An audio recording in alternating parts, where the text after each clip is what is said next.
Welcome to Deep Thought. So many things happening below the surface.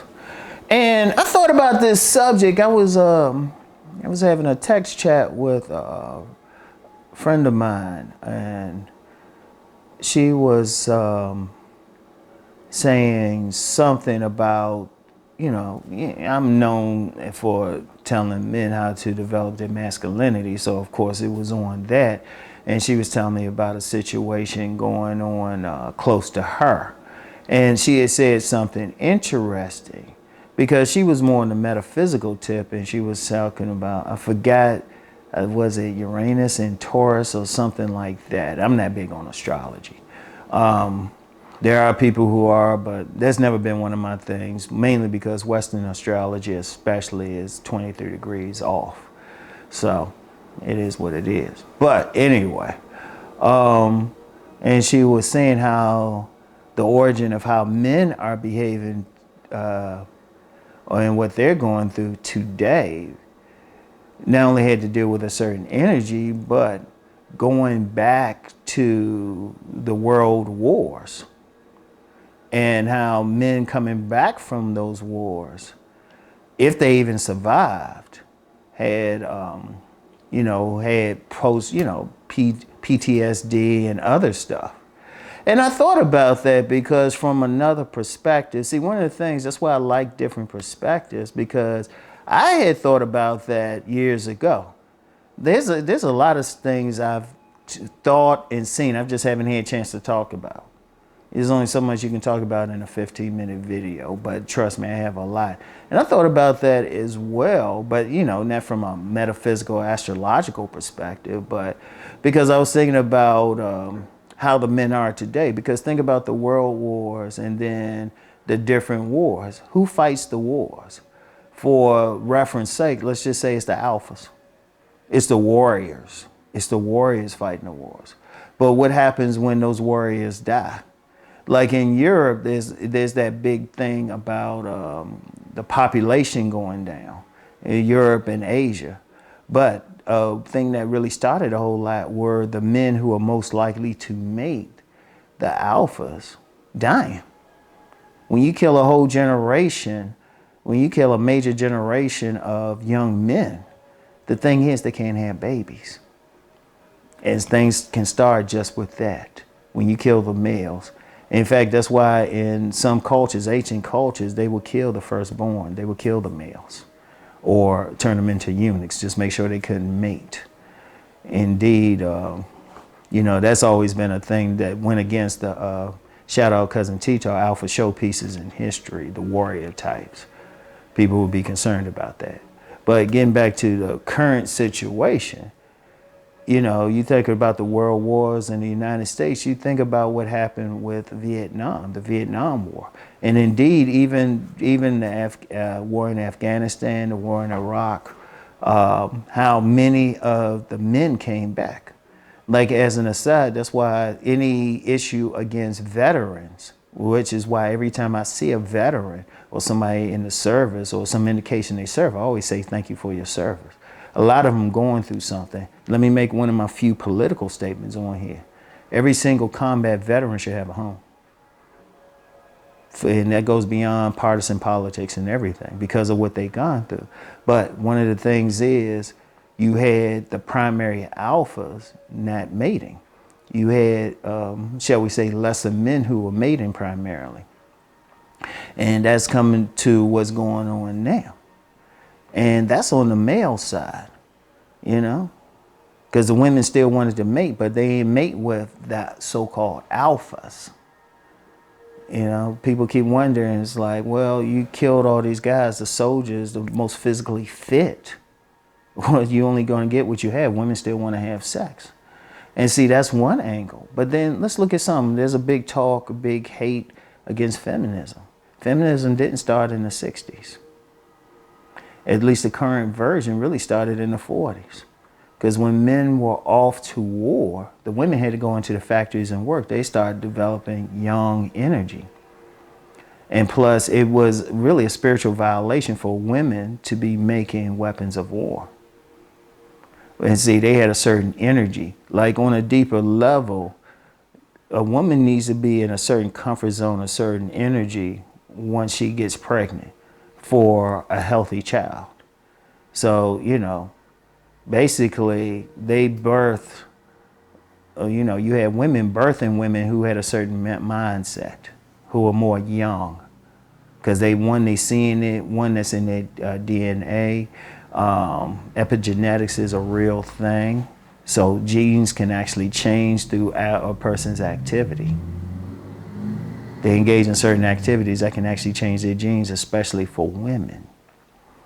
So you got this. So like everything happening now, you got to look back. And those are just two primary examples of stuff going on under the surface. I'm not going to just focus on that one thing. Shoot, we can do a few hours. If I were apt to do live streams, we could talk about that. But you got so many things going on below the surface. Certain philosophies going on below the surface. Racial animosity, a lot of stuff that's happening out here is a racial competition thing. That's the thing to understand.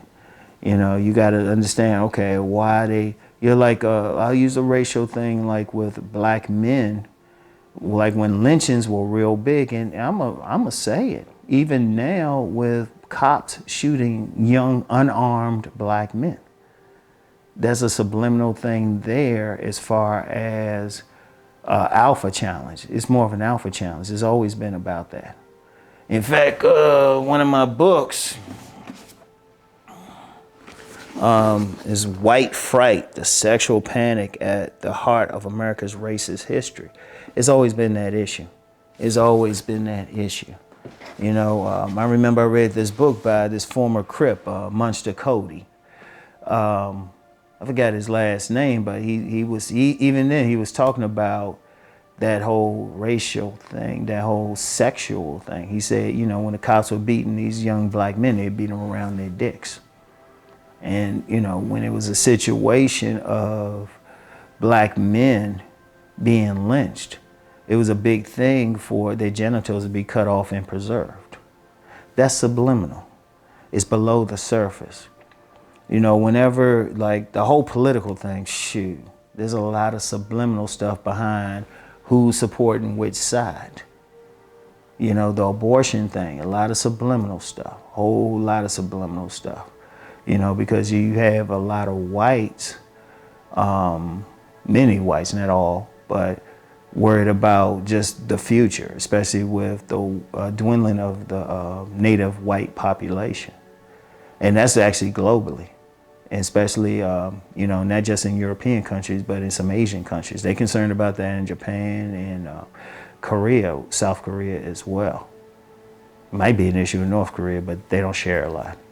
But my point is, that's a subliminal thing. What's going on subliminally?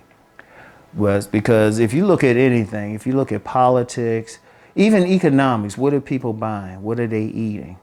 There's some subliminal stuff going on, like the eating thing. Why are people getting, people will say, well, why are people more obese than they were 20 years ago?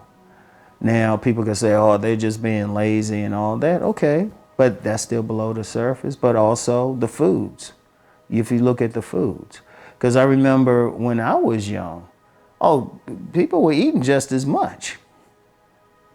People were eating just as much. Hell, maybe more, because there were more family gatherings. People were eating about the same. Now, eating habits really haven't changed. People might want to think they had. No, it hasn't.